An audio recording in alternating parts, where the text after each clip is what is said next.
now. All right, everyone, welcome to the month of no distractions. I am Andrew Horn, one of your guides for this month. Again, every month we meet to establish a new habit. And this month, it is one of limiting distractions in our world, consciously choosing the things that we decide to consume day in and day out. And so what I'll invite us to do to start this one is to come back into presence. And the easiest way to come back into presence is simply a moment to connect with the breath. And so with your eyes closed, with your eyes open, just going to invite us to take a moment to slow down and just become present to the breath.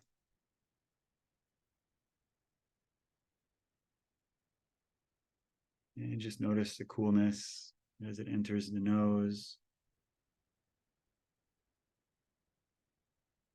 It's slightly warmer on the exhale. And we're just going to allow ourselves to have 3 present, intentional breaths.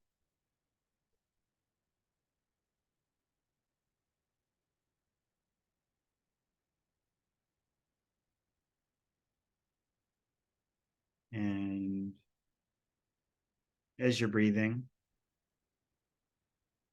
invite us to consider one more time our intention. Why am I here?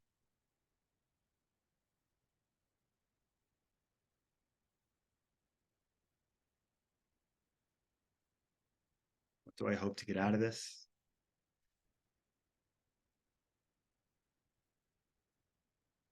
And before we even begin, can we start with some appreciation for ourselves, for making the time to experiment, to explore, and to put effort into improving ourselves in the ways that are important to us. Just kicking off with a little bit of intentionality and appreciation for the effort, just for showing up.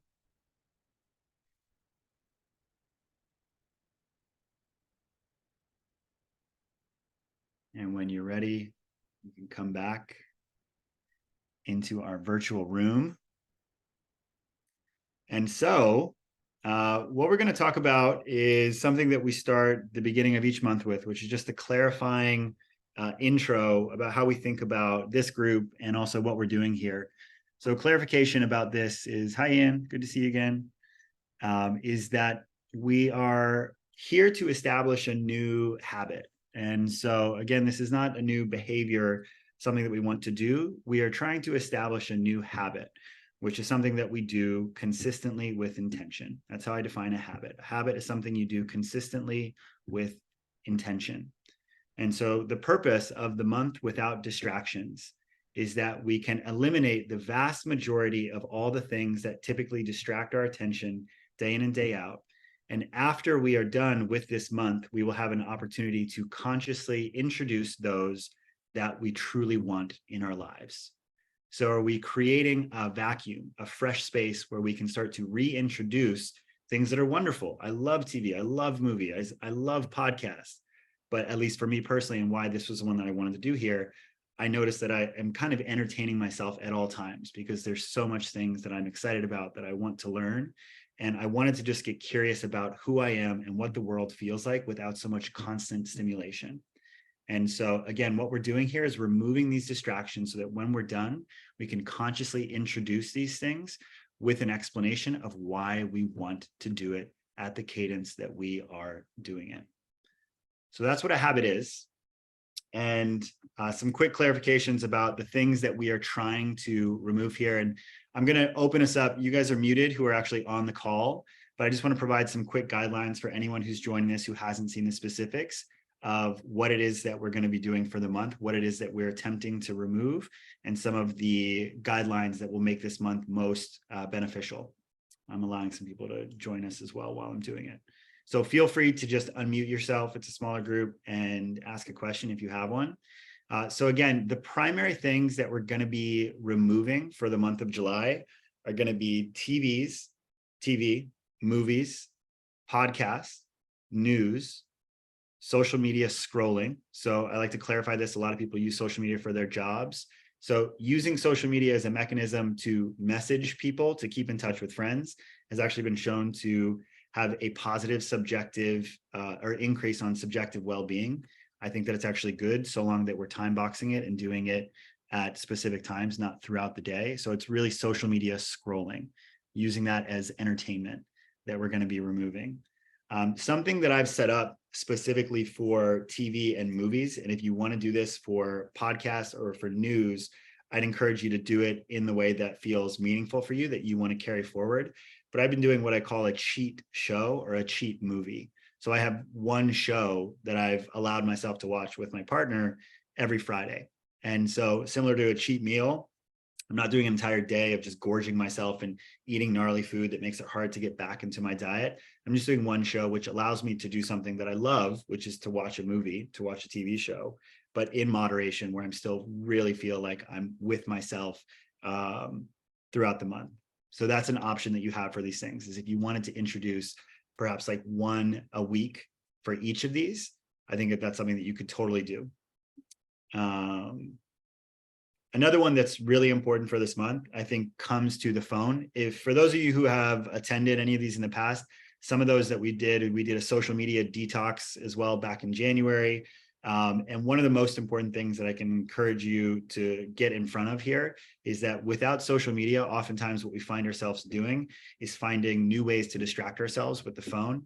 We find that there are a lot of other apps on there that we never typically use, like LinkedIn, that you'll end up scrolling, looking at people that you have no interest in whatsoever because you want some sort of stimulation. And so the clearest behavior that we can promote to alleviate any sort of phone distractions is just while you're working, especially, keep the phone out of arm's reach. So like even while you're on this call right here, it's just notice, where is the phone next to you? Can you touch it? And if so, just throw it onto the bed, throw it like to the other side of the room, but literally just keep it out of arm's reach. That simple practice throughout the month of keeping the phone out of arm's reach is one of the easiest things that we can do to establish this behavior of, again, not distracting, picking it up, going into things unintentionally. One of the things that I have afforded myself during this month is actually allowing myself to read books. And so what I would recommend is that you have a couple, maybe 3 tops, depending on how fast you read, books that you want to go through while you're here. I would also advocate certainly no phone usage in the bedroom whatsoever. If you can remove the phone altogether from the bedroom, that would be a big plus for your time here.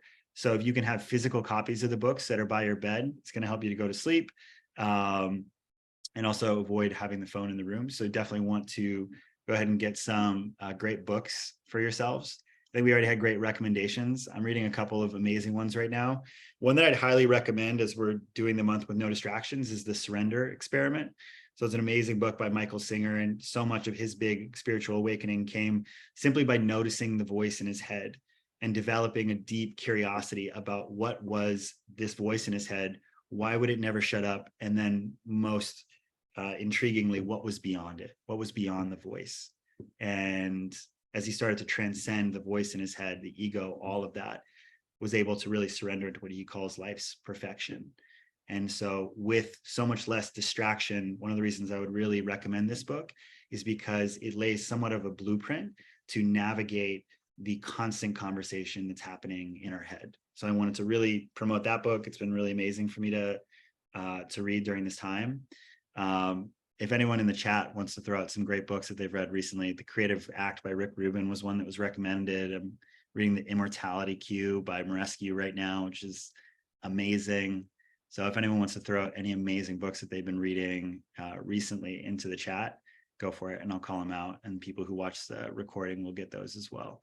So we'll have a section of great book recommendations that people can watch there.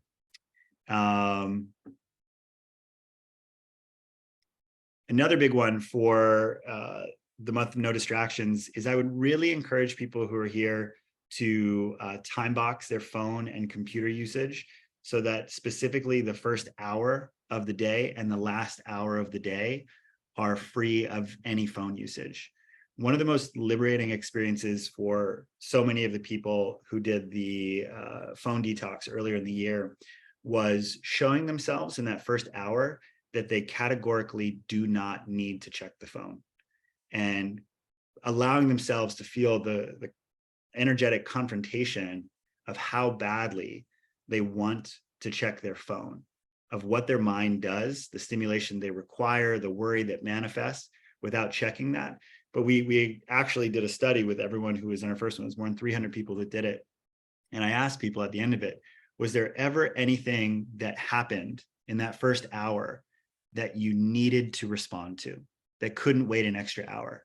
And there was not a single person who said yes to that question. And that's been my experience as well. And it's a really powerful reframe simply to allow ourselves that first hour and that last hour. And if that was one behavior that you took away from this entire month, I think it will be incredibly powerful and transformative. So I really want to advocate people to experiment with that one as well.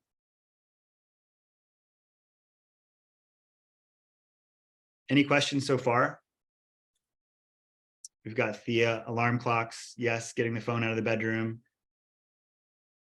Yeah, we got a lot of people talking about the alarm clock in the room. And I would agree, physical alarm clock is one of the easiest things to alleviate any sort of concern, idea that you need to have the phone in the bedroom. So out of the bedroom, giving it a specific spot where it goes is really helpful. And just to speak to that as well, one of the things that we found really useful is to have a specific place where the phone goes. Where right now, if your phone is in the room, it usually goes in a typical place, your charger is locked in there. And so similarly, if you are moving the phone out of the room, to be intentional about what is the place that you are putting it at night. So it has a specific resting place. And we energetically cordon off that place. We know where that is, and it's the same every single night. So that'll be another thing that we can do to make it easier to set up the no phone in the bedroom habit. So that's another big one that I would highly advocate people to do here. And then one of the really important aspects that I wanted to cover on this call today, and this will be some of the deeper stuff that hopefully will reinforce the new habit that we're trying to establish here, is how to do this effectively, what to do with the increased energy, capacity of mind that becomes available to us. And so one of the things that we talk about in every one of the Healthy Habit Crew adventures is the identity model of change. And are any of you familiar with the identity model of change who are on the call? Beautiful. So the identity model of change basically posits that when it comes to behavior change, most people are focused on two things. They're focused on strategies and they're focused on tactics, right? And so behavior change is I'm doing something one way, I want to do it a new way. Fundamentally, it's what all sort of personal development is. It's behavior change at its core. Most people are focused on strategies and tactics. So strategies are what am I going to do and when, and tactics are how do I do it. So strategies, let's go ahead and look at what is a habit that we want to establish, right? So strategy is we don't want to have a phone in the bedroom at night at any time, really. Phone never enters the bedroom. So that's a habit that we want to establish. So the strategies, we just talked about one. I'm going to put the phone in this little tiny person bed right outside of my room, plug it into the wall every single night at 10 o'clock, it goes off and it doesn't turn on until 9 a.m. It's in airplane mode while it's there. Those are strategies, right? Like tactics could be like the actual case that I put it in. How am I going to do it? I'm going to get an actual lockbox from Amazon and put it in there. So strategies and tactics. And oftentimes we convince ourselves that if we focus on the strategies and tactics, that we will be able to establish the new behavior. What we neglect when we just focus on strategies and tactics is identity. And William James, the founder of modern psychology, famously said, at the end of the day, people will do the things that align with who they think they are, with their identity. It's that fundamentally, if we are telling ourselves that I want to have this new behavior of putting the phone outside of the room. I know how I want to do it. But if our identity, our understanding of our own values about how this new behavior is of service to ourselves are out of alignment, if we have stories that we are not a present person, that I need to check my phone at these times, or I'm being irresponsible, if we don't reconcile the identity that's underneath all of this, the behavior will ultimately revert to what it was initially. So one of the most important aspects that we can reconcile for sustainable behavior change, which is what we're after here, is hopefully not a month, is hopefully we're all doing this because we're establishing something that's going to change our lives, not just August, is our identity, is how is this action an expression of our values? And I think that our values are one of the most efficient and simplest ways to articulate our identity. And so what I'll invite you to do is very quickly is just to think about what it is that you're doing this month, your commitment to no distractions, your commitment to your own presence, and what are your personal values that are being expressed in this experiment? What foundational or fundamental parts of you are being expressed by doing this?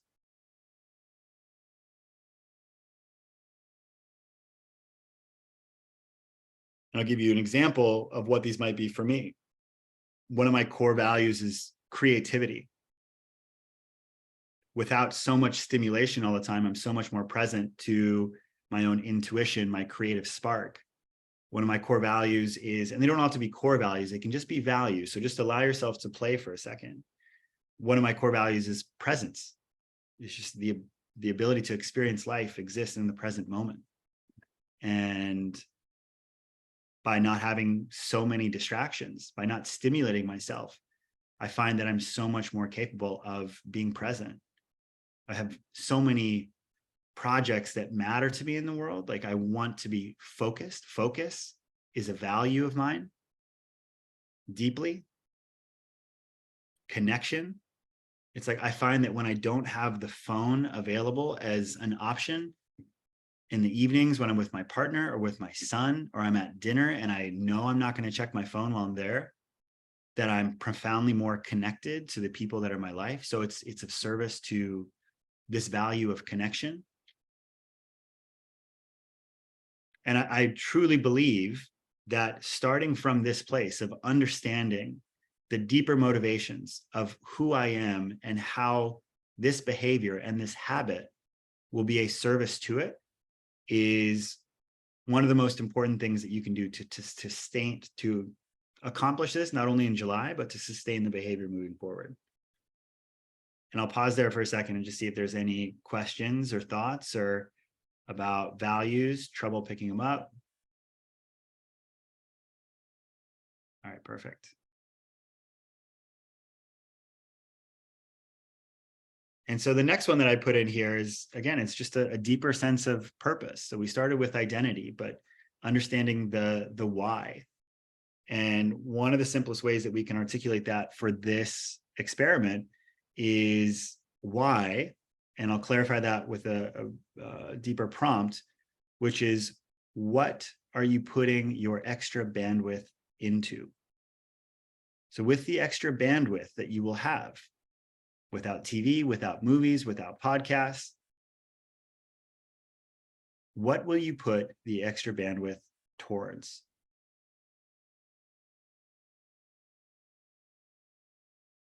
Does anyone have an idea of something that comes to mind for them? I know I'm finishing a book proposal. I'm improving my meditation practice. Does anyone else have a project, something that they're excited to put their energy towards? Just resting.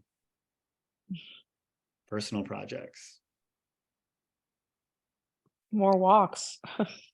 Walks. Beautiful. Health. And so clarifying what those things are. Again, values, purpose, what this additional bandwidth is supporting in my life.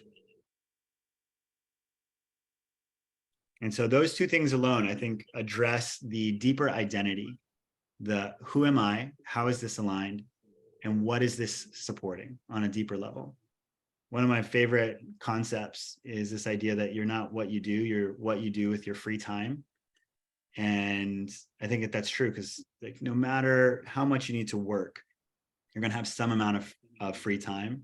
I think that what people do with their free time is so indicative of what they care about. And what we're affording ourselves in this month is a lot of new free time. And so what will we choose, again, to invest that into? And what does that say about our priorities and what we care about?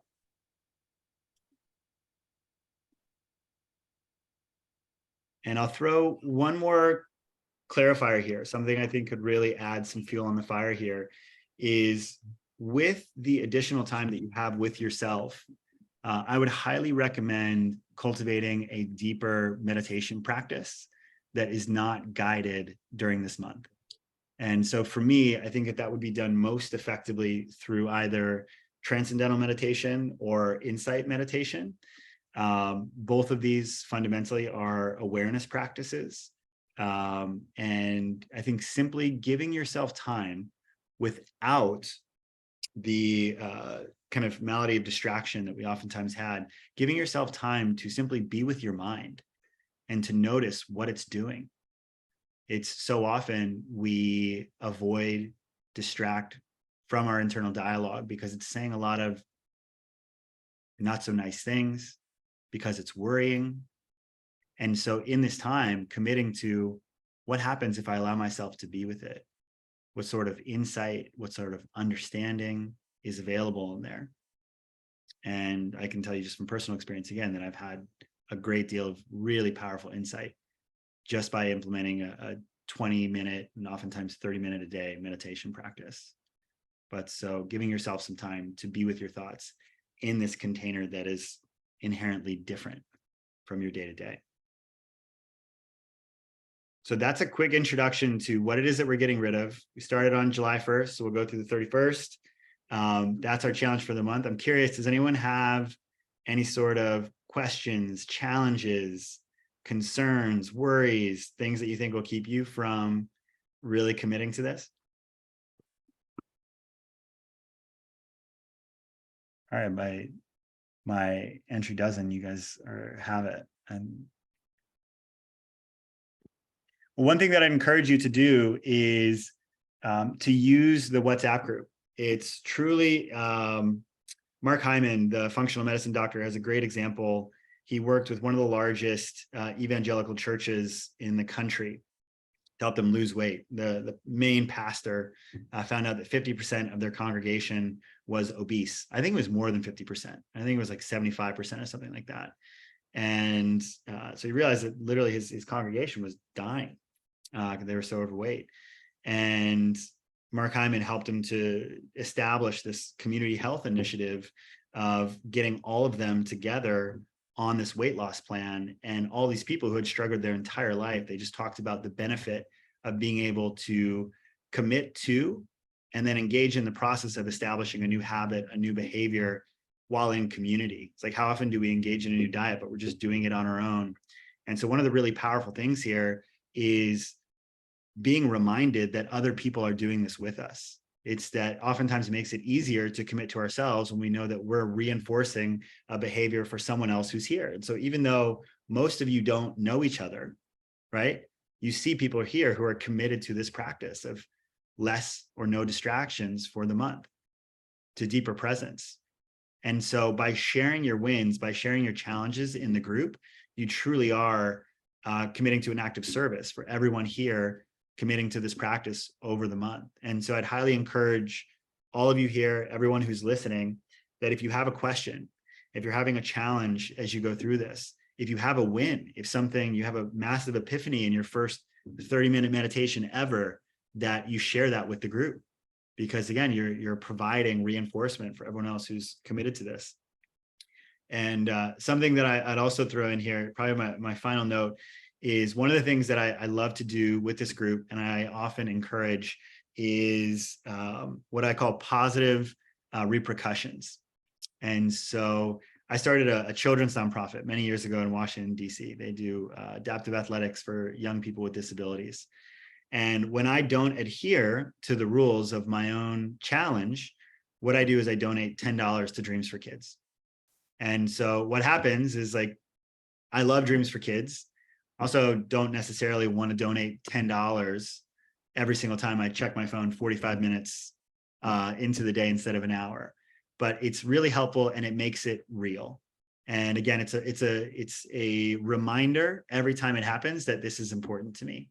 Just a simple behavior like that. So if you have a nonprofit that you work with or that you support, I'd highly, again, encourage you to make it even more real, where if you lapse, not to get down on yourself, but to do something that's objectively fairly positive, donating to a nonprofit, but also reminding yourself that that was an action that was out of alignment with the behavior that you're committed to for this month. So that's the positive repercussion mechanism that I found to be quite helpful as well. Allie said she really liked the thing we said about identity. Yes, I agree. It's foundational. For people who want to go deeper on that specifically, the most eloquent writing on the identity model of change that I found has been in Atomic Habits. And I think it's why it's a book by James Clear. I think it will likely go on to be the best-selling nonfiction book of all time. That's how popular it is. And he talks really beautifully about the identity model of change and habit creation. So I don't want to talk longer than I need to here. That is this month's challenge. Those are some of the foundational practices we can commit to make the most of our month together here. Please stay involved in the group chat, invite others to join, even if they weren't on this call. I'm going to share this recap in the group thread, and I'm really excited to dive into the month of no distractions with everybody. So thanks so much for making the time to be here tonight. Any questions or anything else? I'm happy to stick around. I'm going to unmute everybody so that you can chime in if you have any thoughts, questions, anything you're most excited about, anything you want to share. Stefan said there's a great summary of it on YouTube. So even that, Stefan, like, would be something that I would say share in the WhatsApp thread. Like, that type of content is beneficial for hundreds of people who are also trying to do that. So that'd be great. Andrew, do you have notes? The reason I'm asking is at the very beginning, you were defining habit, and I was in the middle of writing it, and then I can't do two things at once. So I had written habit, something that we do blank with intention. A habit is something we do consistently with intention. Consistently, that's the word I wanted. Thank you. Yeah.